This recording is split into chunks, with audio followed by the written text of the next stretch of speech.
Kyiv, Ukraine, AP, Russia unleashed a wave of attacks on Ukraine targeting airfields and fuel facilities in what appeared to be the next phase of an invasion that has been slowed by fierce resistance.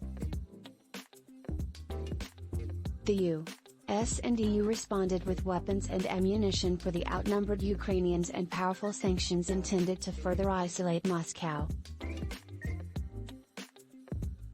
Huge explosions lit up the sky early Sunday south of the capital, Kyiv, where people hunkered down in homes, underground garages and subway stations in anticipation of a full-scale assault by Russian forces.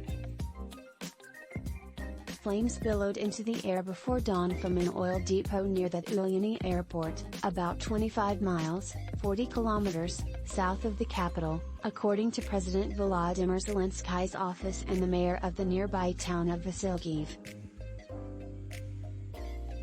Zelensky's office also said Russian forces blew up a gas pipeline in Kharkiv, the country's second-largest city, prompting the government to warn people to protect themselves from the smoke by covering their windows with damp cloth or gauze.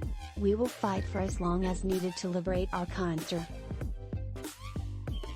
Terrified men, women and children sought safety inside and underground, and the government maintained a 39-hour curfew to keep people off the streets. More than 150,000 Ukrainians fled for Poland, Moldova and other neighboring countries, and the United Nations warned the number could grow to 4 million if fighting escalates. President Vladimir Putin hasn't disclosed his ultimate plans, but Western officials believe he is determined to overthrow Ukraine's government and replace it with a regime of his own, redrawing the map of Europe and reviving Moscow's Cold War-era influence.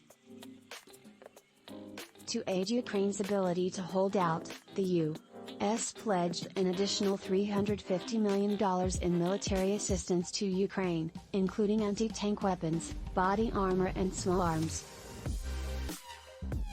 Germany said it would send missiles and anti-tank weapons to the besieged country and that it would close its airspace to Russian planes. The U.S., European Union and United Kingdom agreed to block selected Russian banks from the SWIFT global financial messaging system, which moves money around more than 11,000 banks and other financial institutions worldwide, part of a new round of sanctions aiming to impose a severe cost on most.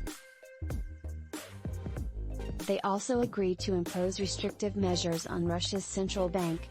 It was unclear how much territory Russian forces had seized or to what extent their advance had been stalled.